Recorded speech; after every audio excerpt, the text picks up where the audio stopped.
الرحمن علم القرآن. أعوذ بالله من الشيطان الرجيم.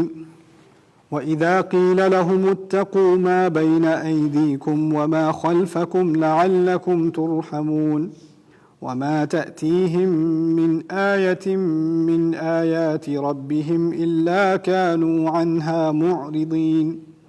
وإذا قيل لهم هم أنفقوا مما رزقكم الله قال الذين كفروا للذين آمنوا أنطعم من لو يشاء الله أطعمه إن أنتم إلا في ضلال مبين.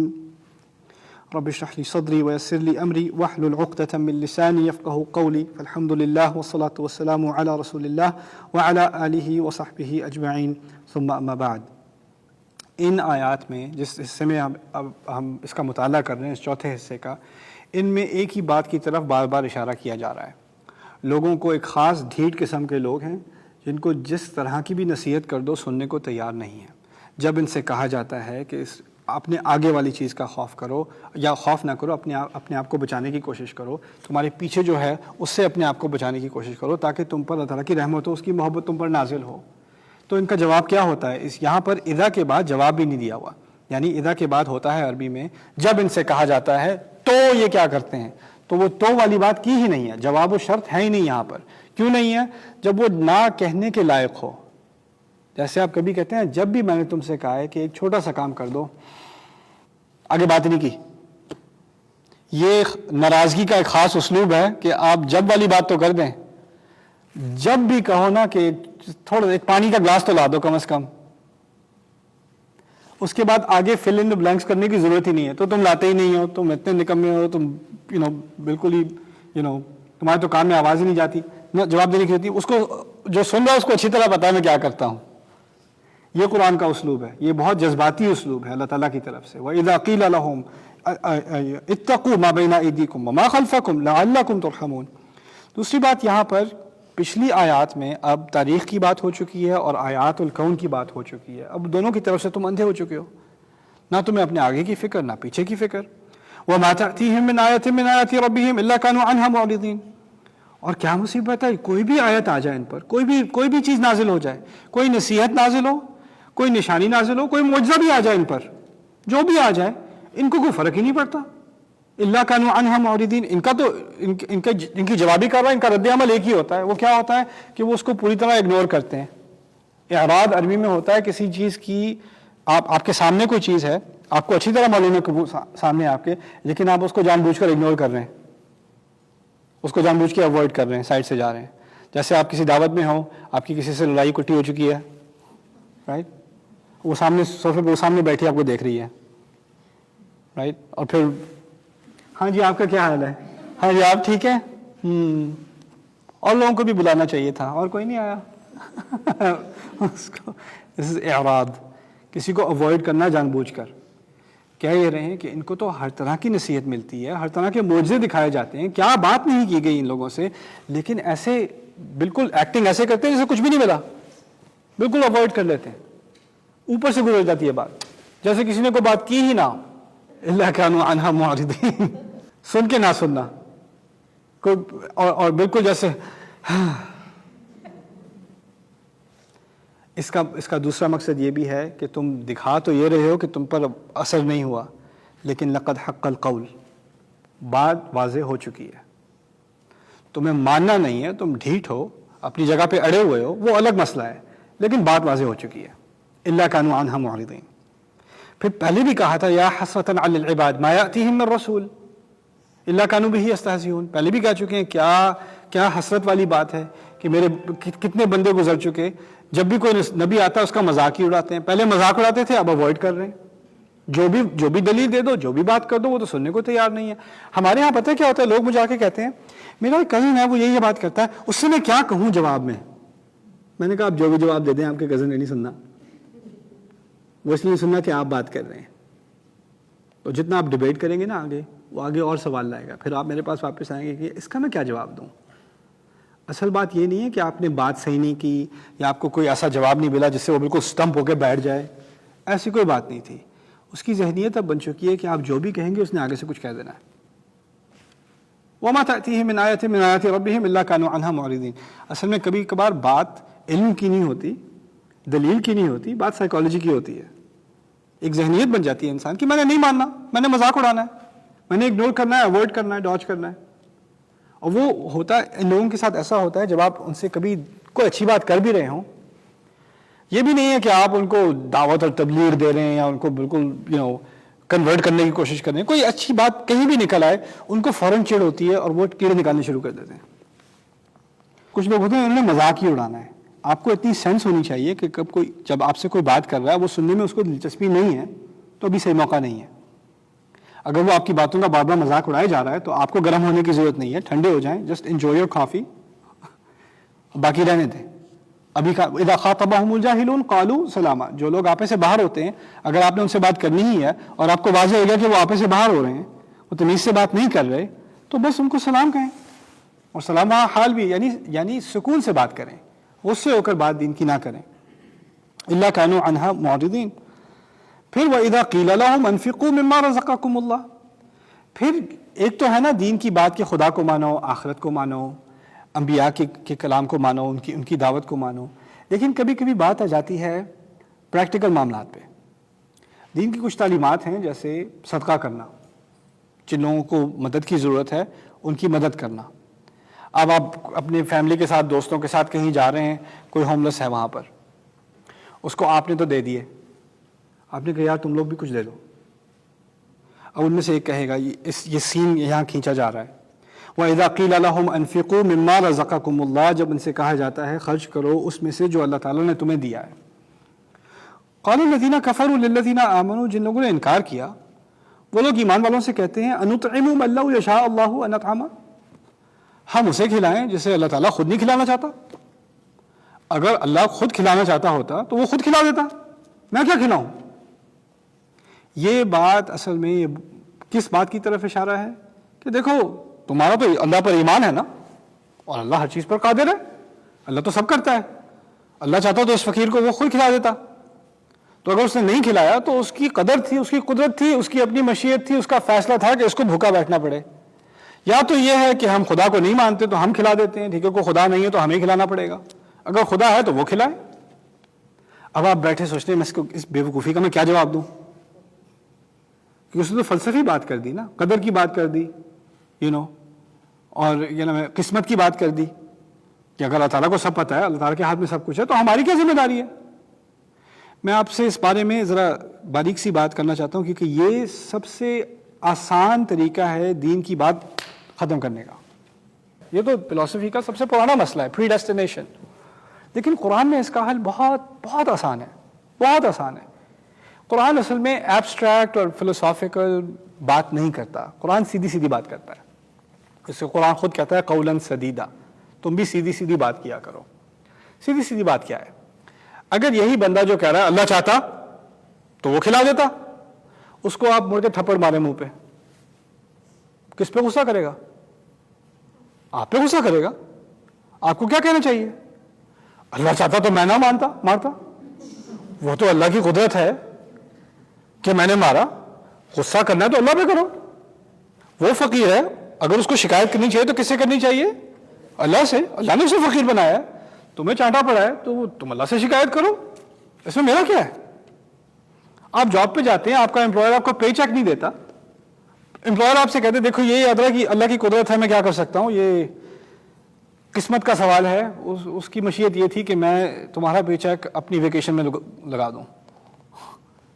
کوئی انسان دنیا میں اس کو مانے گا؟ کسی اور کی مصیبت ہو تو کہتے ہیں اللہ کی مرضی تھی، ہم کیا کر سکتے ہیں. اپنی مصیبت ہو تو کہتے ہیں میرا حق دو. یعنی اس میں ایک ڈبل سٹینڈرڈ ہے. اگر یہ واقعی آپ مانتے ہیں اس بات کو تو یہ آپ پر بھی اپلائی ہونی چاہیے، کسی اور پر بھی اپلائی ہونی چاہیے، برابر اپلائی ہونا چاہیے نا، کہ ڈبل سٹینڈرڈ تو نہیں ہونا چاہیے. تو یہ لوگ جب یہ بات کرتے ہیں تو یہ کسی اور کے بارے میں تو بہت آرام سے کہہ لیتے ہیں، اپنے بارے میں ماننے کو تیار نہیں ہے. اگر انسان یہ بات اپنے بارے میں ماننے کو تیار ہو جائے تو آپ کے ساتھ کبھی بھی کوئی زیادتی ہو یا آپ کا کوئی بھی حق ہو، آپ کو مانگنے کا حق ہی نہیں ہے. وہ تو آپ اللہ سے مانگیں، اللہ ہی ساری چیزیں پلان کرتا ہے، آپ نے کیا کرنا ہے؟ اگر یہ ہو تو زندگی ہی نہ ہو۔ پریکٹیکلی دنیا میں ایسا ہوتا ہی نہیں ہے، انسان یہ مانتا ہی نہیں ہے۔ یعنی آپ فلسفی طور پہ تو آرگیو کرتے رہیں، آپ جب تک اس زندگی میں رہ رہے ہیں آپ کو یہ پری ڈیسٹینیشن والا مسئلہ کبھی آپ کو تنگ نہیں کرتا، کیونکہ آپ اپنی زندگی رہتے ہی اس بنیاد پر ہیں کہ میرے کچھ حقوق ہیں اور لوگوں نے مجھے دینے ہیں، اور تعالیٰ نے مجھے اختیار دیا ہے جیسے اور لوگوں کو اختیار دیا ہے۔ اگر کسی نے میری گاڑی کو مارا ہے، میں یہ نہیں کہوں گا اللہ نے گاڑی کو مارا ہے، اس نے مارا ہے، میں اس کو کورٹ لے کے جاؤں گا، اس کی انشورنس کمپنی پے کرے گی، یہ میرا مسئلہ اس کے درمیان ہے۔ کوئی بھی نہیں مانے گا کہ اللہ تعالیٰ کی طرف سے ہے، کہ اور اللہ تعالیٰ کی طرف سے اللہ تعالیٰ کی اذن سے تو ہوا ہے، لیکن میں اس کو بھی ذمہ دار رکھوں گا۔ اگر میں اس کو ذمہ دار رکھنا چاہتا ہوں تو پھر مجھے خود بھی ذمہ داری تو لینی ہوگی نا۔ اَنُطْعِمُ مَن لَّوْ نَشَاءُ اللَّهُ أَنْ نُطْعِمَهُ إِنْ أَنْتُمْ إِلَّا فِي ضَلَالٍ مُّبِينٍ۔ تم لوگ تو واقعی بہت ہی کنفیوز ہو، تم لوگ تو کھلی گمراہی میں ہو۔ کہنے کے یہ اس کے دو احتمالات لیے گئے ہیں عربی میں قرآن کی تفسیر میں۔ ایک تو یہ ہے کہ یہ لوگ کہہ رہے ہیں ہم سے، یہ لوگ کہہ رہے ہیں اللہ چاہتا تو کھلا دیتا، تم لوگ کیا کنفیوز پڑے ہو، یا یہ الفاظ اللہ تعالیٰ کی طرف سے ہیں ان کے لیے۔ کیسی کھلی گمراہی میں تم پڑے ہو، دعوے کی تم بات کر رہے ہو، اس کے حساب سے تم خود نہیں اپنی زندگی گزارتے۔ بارک اللہ لی ولکم فی القرآن الحکیم ونفعنی وإیاکم بالآیات والذکر الحکیم۔ الرحمن علم القرآن، الرحمن علم القرآن۔ الحمد للہ رب العالمین والصلاة والسلام علی سید الانبیاء والمرسلین وعلی آلہ وصحبہ ومن استنى بسنتہ الی یوم الدین۔ اللہم اجعلنا منہم ومن الذین آمنوا وعملوا الصالحات وتواصوا بالحق وتواصوا بالصبر، آمین یا رب العالمین۔ ثم اما بعد، ایک مرتبہ پھر السلام علیکم ورحمۃ اللہ تعالی وبرکاتہ۔ اب ہم اس چوتھے حصے کی ترتیب کا کچھ جائزہ لیں۔ یہ مختصر سا حصہ ہے، اس کی بات بہت خوبصورت طریقے سے کی گئی ہے۔ وَإِذَا قِيلَ لَهُمْ اتَّقُوا مَا بَيْنَ أَيْدِيكُمْ وَمَا خَلْفَكُمْ لَعَلَّكُمْ تُرْحَمُونَ، پہلی آیت۔ جب ان سے کہا جاتا ہے کہ اس چیز کے بارے میں احتیاط کرو جو تمہارے آگے ہے اور جو تمہارے پیچھے ہے، تاکہ تم پر رحم کھایا جائے۔ اسی طرح درمیانی بات کی ہے، ان کو جو بھی معجزہ دکھا دو، وَمَا تَأْتِيهِم مِّنْ آيَةٍ مِّن رَّبِّهِمْ إِلَّا قَالُوا مِنْ آيَاتِ رَبِّهِمْ إِلَّا كَانُوا عَنْهَا مُعْرِضِينَ۔ ان کو جو بھی آیت دکھا دو اپنے رب کی آیات میں سے، جو معجزہ دکھا دو، جو نصیحت دکھا دو، جو وحی دکھا دو، انہوں نے اس کا اعراض ہی کرنا ہے، اس کو اگنور کرنا ہے، اس کو بالکل اوائڈ کرنا ہے۔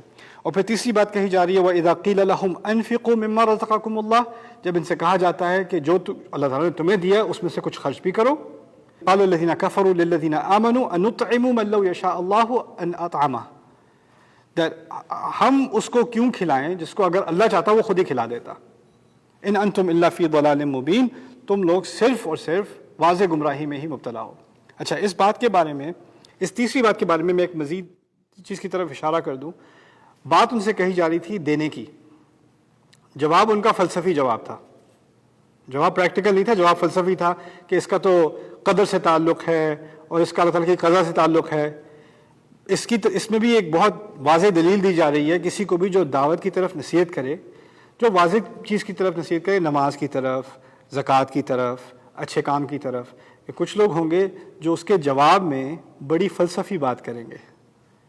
انہوں نے کرنی نہیں ہے بات تو وہ لمبی چوڑی بات کر کے کہ یہ دیکھیں جی یہ تو بہت پیچیدہ مسئلہ ہے فلسفے کا، یہ ہے وہ ہے، اس بات میں بھول بھلائیوں میں ڈال کے آپ کو جو کرنا ہے وہ نہیں کرنا۔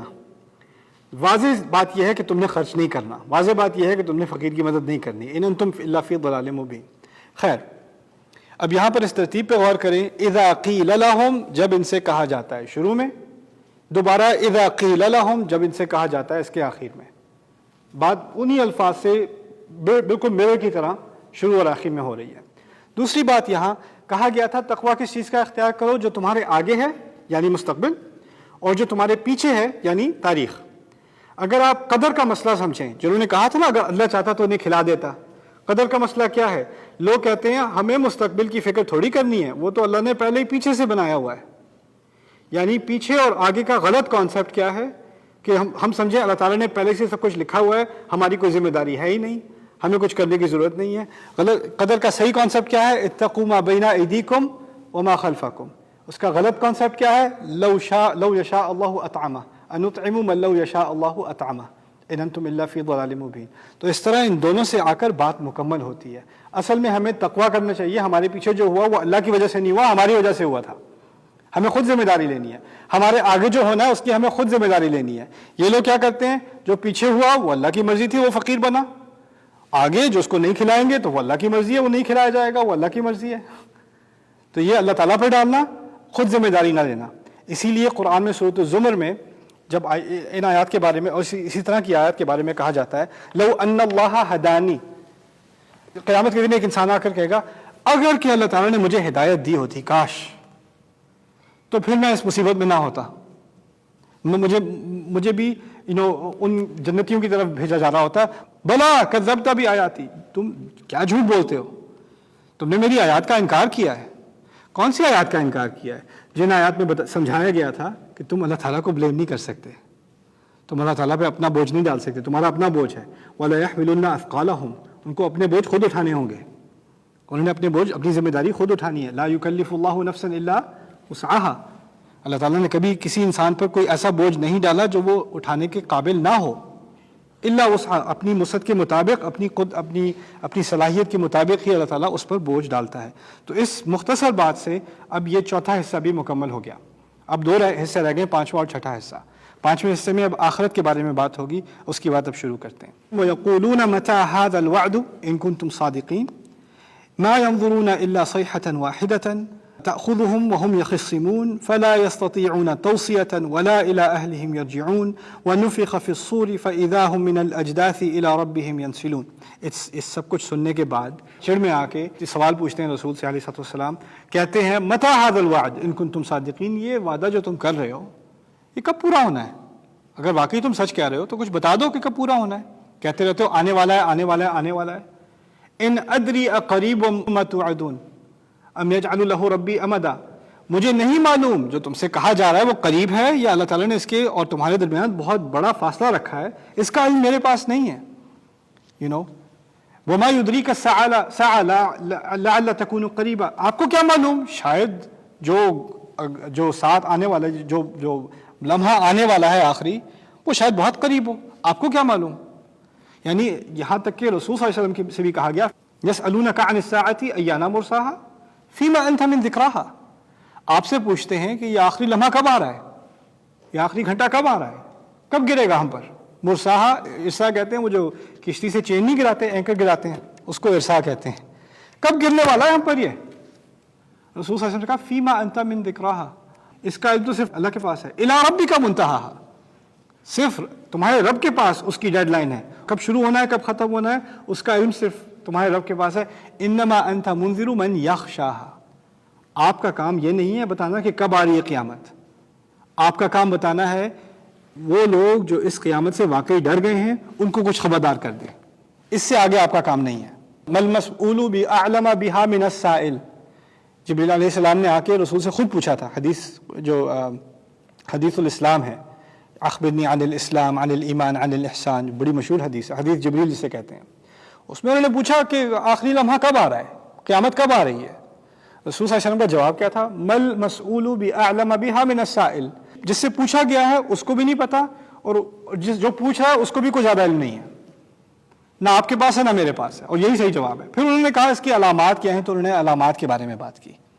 یعنی ہمیں اس سے کوئی دلچسپی نہیں ہونی چاہیے کہ قیامت کب آ رہی ہے، ہمیں بس ایک بات سے دلچسپی ہونی چاہیے، قیامت آ رہی ہے، بس اتنا پتا ہونا چاہیے.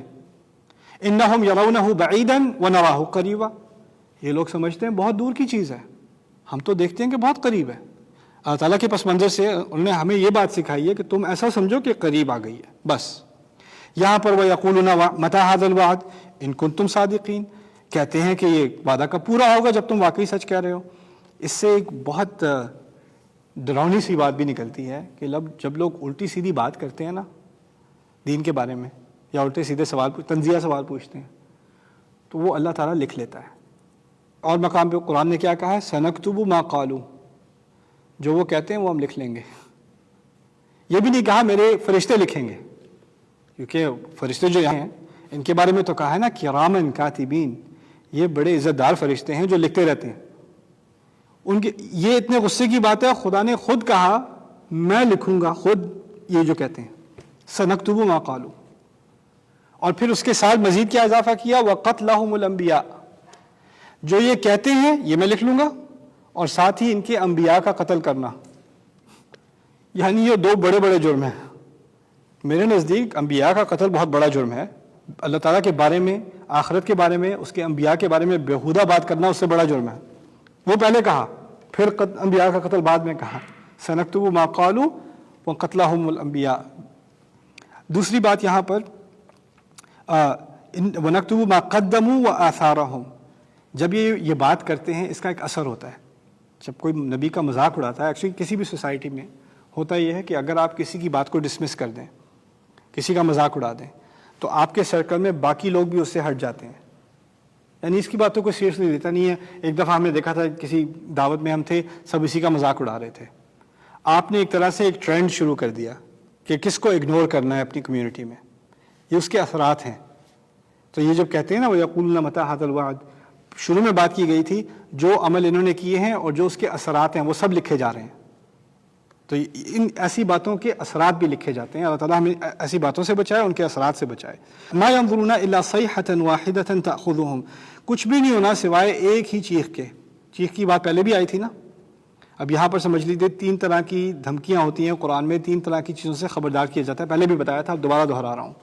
ایک ہوتا ہے قوم کی تباہی، دوسرا ہوتا ہے قیامت کا دن، تیسری ہے دوزخ. 3 خبرداریاں ہیں. قوم کی تباہی، رسول کی بات نہیں مانو گے قوم تباہ ہو جائے گی، پھر قیامت کے دن جو تباہی ہونی ہے، اور پھر دوزخ کی جو تباہی ہونی ہے. وہ 3 تباہیاں جن کا قرآن میں ذکر ہے. ان میں سے ایک ہمیشہ کے لیے ختم ہو چکی، قوموں کی تباہی. کیونکہ اب رسول نہیں آتے تو وہ قوموں کی تباہی کا دروازہ ہمیشہ کے لیے بند. کسی قوم کی تباہی یا بربادی کی دعا نہیں کرنی چاہیے. وہ یہاں تک کہ یہ تو کسی نبی نے بھی نہیں کی. کسی نبی نے، ایک نبی نے کی ہے قرآن میں، ایک نبی نے کی ہے. وہ پتا کون سے نبی ہے؟ نوح علیہ السلام. نوح علیہ السلام رب لا تذر علی الارض من الکافرین دیارا. ایک کو بھی مت چھوڑنا یا رب، ایک کافر کو بھی مت چھوڑنا. انک ان تذرہم یضلوا عبادک. اگر آپ نے انہیں چھوڑ دیا تو یہ آپ کے باقی بندوں کو بھی گمراہ کریں گے. ولا یلدوا الا فاجرا کفارا. اور یہ جب پیدا بھی کریں گے تو یہ گناہ گار کو بھی پیدا کریں گے اور کافروں کو پیدا کریں گے. ان کی تربیت ہی ایسی ہے، یہی کریں گے یہ لوگ. میں نے بہت دیکھ لی نسلیں ان کی، 950 سال بڑی نسلیں دیکھی انہوں نے. تو اس کی بنیاد پر کہہ رہے ہیں. اور میں آپ کو ایک اور بات بتاؤں نوح علیہ السلام کی قوم کے بارے میں. کئی مقامات پر قرآن میں کئی قوموں کی لسٹ ہے جنہوں نے اللہ تعالیٰ کی نافرمانی کی، تباہ ہوئی. ان میں پھر جب نوح علیہ السلام کی قوم کا ذکر آتا ہے انہم کانوا ہم اظلم و اطغیٰ، تمام کو ملا کے سب سے زیادہ ظالم اور سب سے زیادہ طاغی یہ قوم تھی. تو جب ان کے لیے سب سے سخت دعا آئی ہے نبی کی تو اس کی ایک وجہ ہے قرآن میں. بارک اللہ لی و لکم فی القرآن الحکیم ونفعنی و ایاکم بالآیات والذکر الحکیم. الرحمن علم القرآن. الرحمن علم القرآن. ما ينظرون إلا صيحة واحدة تأخذهم وهم يخصمون. رب اشرح لي صدري ويسر لي أمري واحلل عقدة من لساني يفقهوا قولي. فالحمد لله والصلاة والسلام على رسول الله وعلى آله وصحبه أجمعين. ثم أما بعد. یہ لوگ دیکھتے کہ دیکھتے ہی رہ جائیں گے. ما ينظرون إلا صيحة واحدة. ان لوگوں کو کسی اور چیز کا انتظار نہیں ہے سوائے ایک ہی اونچی دھماکے والی آواز کے جو ان کو پکڑ کے رکھ لے گی. وہم یخصمون. جبکہ یہ اس قسم کی بکواس قسم کی آرگیومنٹ میں، اس قسم کی آگے پیچھے کی باتوں میں لگے ہوں گے. یخصمون کے معنی یختصمون سے ہے، اس میں ادغام ہوتا ہے، صرف میں اس کو عربی میں کہتے ہیں. کہنے کا مقصد یہ ہے کہ یہ لوگ اسی طرح کی باتیں کر رہے ہوں گے کہ اللہ چاہتا تو یہ ہوتا، اللہ چاہتا تو وہ ہوتا، ہم کب آئے گا یہ وعدہ. اسی طرح کر رہے ہوں گے اور پکڑے جائیں گے اسی دوران. وہم یخصمون فلا یستطیعون توصیۃ.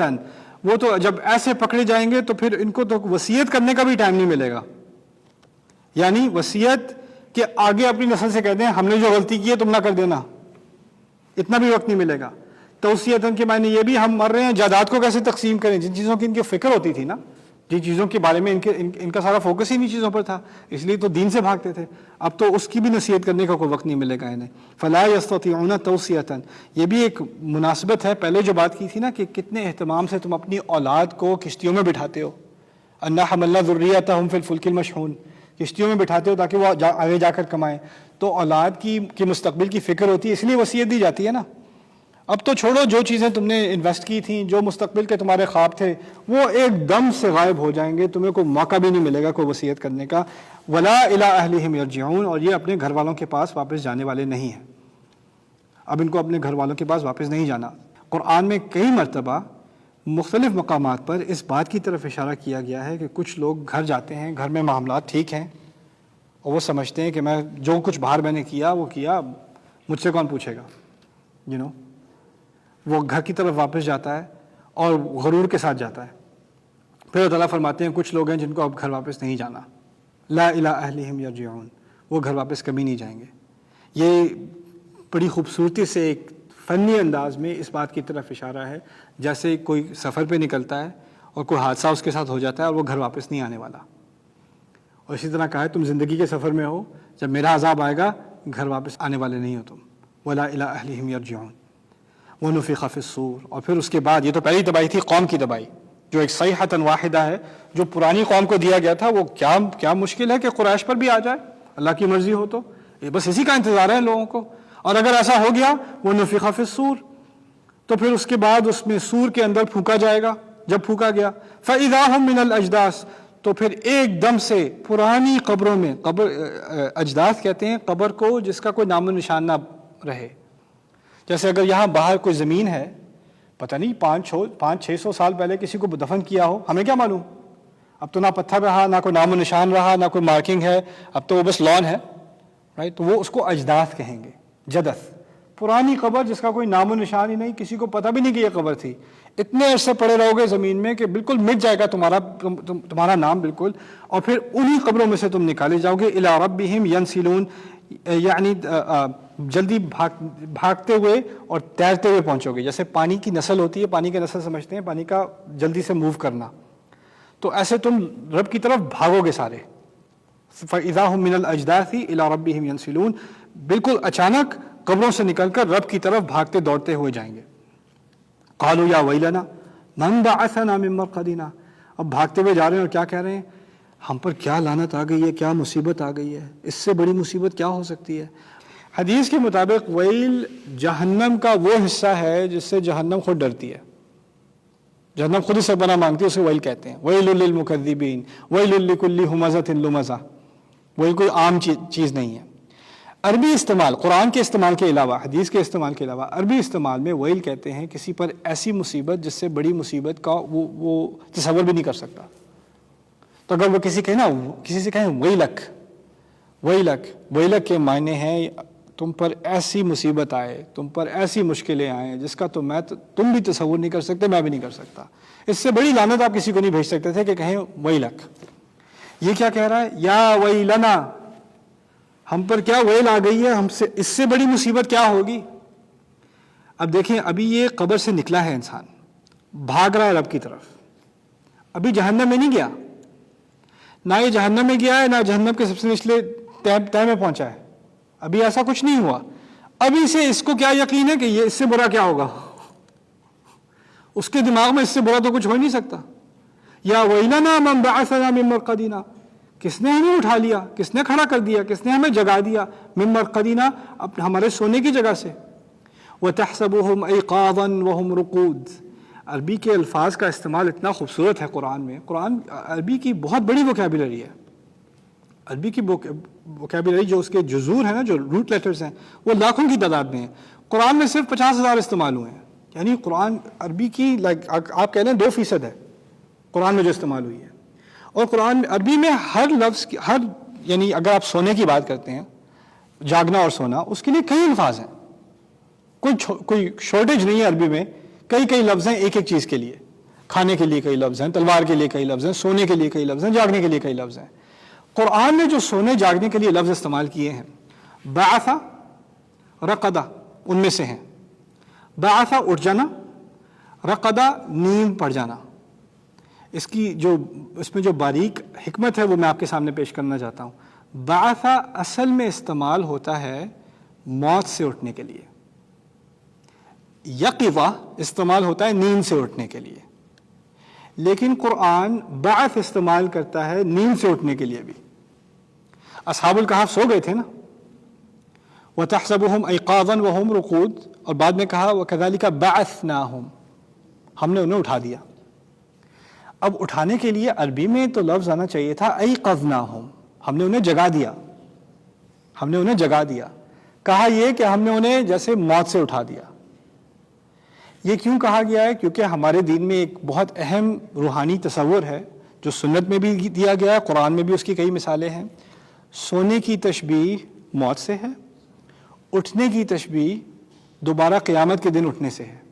اسی لیے ہم جب صبح کو اٹھتے ہیں تو مسنون دعا کیا ہے؟ الحمدللہ الذی احیانا بعدما اماتنا، اس رب کی تعریف، اللہ تعالیٰ کی تعریف اور اس کا شکر جس نے ہمیں دوبارہ سے زندگی دی ہمیں موت دینے کے بعد۔ الفاظ کی توقع کیا تھی؟ الحمدللہ الذی ایقظنا بعدما انامنا والیہ النشور، اس رب کی تعریف الحمدللہ جس نے ہمیں اٹھایا سلانے کے بعد۔ ہم یہ نہیں کہتے، ہم کہتے ہیں جس نے ہمیں زندگی دی موت دینے کے بعد۔ تو قرآن نے ان دونوں کو آپس میں اس طرح مکس کیا ہے، کیوں کیا ہے؟ تاکہ انسان کی اب نیند اور انسان کا سونا اور انسان کا جاگنا بھی اس کے لیے قیامت کی ایک نشانی بن جائے، اب وہ اس کو بھول نہ سکے، یعنی اٹھتے وقت ہی وہ قیامت کو یاد رکھتا ہے۔ الحمدللہ الذی احیانا بعدما اماتنا، اس کا ایک خاص اہتمام اسلام میں اس لیے بھی کیا گیا ہے کہ اگر آپ پچھلی کتابوں کا جائزہ لیں، تورات اور انجیل کا جائزہ لیں، اندازہ کریں قرآن میں اگر کوئی ایک کانسیپٹ ہے جو بار بار آتا رہتا ہے، جو آپ کا پیچھا نہیں چھوڑتا، وہ کیا کانسیپٹ ہے؟ آخرت۔ آپ اندازہ کیجئے تورات کس کو دی گئی تھی؟ موسیٰ علیہ السلام کو دی گئی تھی نا۔ موسیٰ علیہ السلام کا قصہ قرآن میں پڑھیں۔ اللہ تعالیٰ سے جب تعارف ہوتا ہے موسیٰ علیہ السلام کا پہاڑی پر، سنین پر، کیا کہتے ہیں ان سے؟ انی انا ربک فاخلع علیک انک بالواد المقدس طویٰ، میں تیرا رب ہوں، اپنے جوتے اتار دے۔ آپ مقدس وادی میں ہیں، طویٰ کی وادی میں۔ وَأَنَا اخْتَرْتُكَ فَاسْتَمِعْ لِمَا يُوحَىٰ، میں نے تمہیں چنا ہے، اب غور سے سننا جو بات تم پر نازل کی جا رہی ہے۔ ان سے کہا گیا، پھر کہا اننی انا اللہ لا الہ الا انا فاعبدنی واقم الصلاۃ لذکری، میں ہی اللہ ہوں، اس وجہ سے صرف میری عبادت کر اور نماز قائم کرو مجھے یاد رکھنے کے لیے۔ پھر کیا کہا؟ ان الساعۃ آتیۃ، آخری گھڑی آنے والی ہے، اکاد اخفیہا، میں تو اس کو بس تھوڑا سا چھپائے ہوئے ہوں، لتجزا کل نفس بما تسعی، میں اس لیے چھپائے ہوئے ہوں کہ تمام انسان کوشش کریں کہ ان کو اس چیز کا اجر ملے جس کی وہ کوشش کرتے رہیں، جس کی طرف وہ محنت کریں۔ یعنی میں کہنا یہ چاہ رہا ہوں، موسیٰ علیہ السلام سے پہلی باتوں میں سے کیا بات کی گئی تھی؟ قیامت آ رہی ہے۔ یعنی ان بنیادی تعلیمات میں سے جو تعارفی تعلیمات تھیں موسیٰ علیہ السلام کو، ان میں سے ہے۔ اب تورات میں اس کا نام و نشان نہیں ملتا۔ کیا عظیم کس قسم کا اریسر ہے لوگوں کے پاس، مجھے سمجھ نہیں آتا۔ اور پتہ ہے ان کے ہاں دو طرح کی، جس طرح ہمارے ہاں قرآن و حدیث ہے نا، اور پھر فقہ کی کتابیں، اور اس کے کہیں نچلے درجے میں آپ کہہ لیں کوئی نعت نشید وغیرہ ہیں، وہ تو اس کی کوئی روحانی حیثیت تو نہیں ہے لیکن کچھ ثانوی حیثیت کسی کے ہاں ہوگی۔ اسی طرح ان کے ہاں تورات ہے، اور پھر ان کے ہاں ایک اورل ٹریڈیشن بھی ہے۔ ان کے اورل ٹریڈیشن میں گانے شانے میں جہنم کا ذکر ہے، قیامت کا ذکر ہے، تورات میں نہیں ہے۔ یعنی بنیادی کتابیں سے نکال دیا، وہ ثانوی جو حیثیت کی کتابیں ان میں جو اورل ٹریڈیشنز تھیں جس کو لکھا بھی نہیں جاتا تھا پہلے، اس میں رہ گیا بس۔ ہمارے دین نے ایسا نہیں ہونے دیا، ہمارے دین نے، ہماری کتاب میں، ہماری سنت میں، ہمارے نبی کی سنت میں ایسا نہیں ہونے دیا۔ اتنی سینٹرل بات ہے، اتنی مرکزی بات ہے ہمارے دین کی۔ اور یہاں پر یا ویلنا من بعثنا، کس نے ہمیں اٹھایا؟ من مرقدنا، ہماری نیند سے، ہماری نیند سے ہمیں کس نے اٹھایا؟ موت نہیں کہا، نیند کہا ہے۔ جہاں ہم موت کی توقع رکھتے تھے وہاں نیند کا لفظ استعمال کیا، جہاں نیند کی توقع رکھتے تھے وہاں موت کا استعمال کیا، تاکہ انسان کو پتہ چلے کہ یہ دونوں ایک ہی چیز ہے، یہ مرادف ہیں ایک دوسرے کے، اس لیے یہاں موت کا لفظ استعمال نہیں کیا۔ رقود کہتے ہیں لمبی نیند، رقود۔ ھذا ما وعد الرحمن وصدق المرسلون، یہی تو وعدہ تھا رحمان کا، وہ نبی تھے وہ صحیح کہہ رہے تھے۔ یہ رحمان کا لفظ اور مرسلون کا لفظ یہ اس قصے سے آ رہا ہے جس قصے میں ابھی انہوں نے کہا تھا ان یردن الرحمن بدر لا تغنی عنی شفاعتهم شیئا۔ وہ جو ایک مومن تھے انہوں نے نہیں کہا تھا اگر الرحمن مجھے کو کوئی نقصان پہنچانا چاہے تو مجھے کون بچائے گا؟ وہی الرحمانی کا لفظ چلا آ رہا ہے نا، ما انزل الرحمن من شیء، وہ کہتے تھے الرحمن نے کچھ نہیں بھیجا۔ اب وہی لفظ ان کو دوبارہ یاد آ رہا ہے جس لفظ کا وہ مذاق اڑاتے تھے اور کہتے تھے وہی الرحمن، اس کا وعدہ تو سچا نکلا، یہی تو تھا جس کا وعدہ کیا تھا۔ وہ جو سارے بھیجے گئے تھے وہ سب سچ کہہ رہے تھے. اب یہ بھاگ رہا ہے اپنے فیصلے کی طرف، اور بھاگتے بھاگتے اس کو ان چیزوں کا احساس ہو رہا ہے، اور قرآن اس احساس کو ریکارڈ کر رہا ہے. بارک اللہ لی ولکم فی القرآن الحکیم ونفعنی وإیاکم بالآیات والذکر الحکیم. الرحمن علم القرآن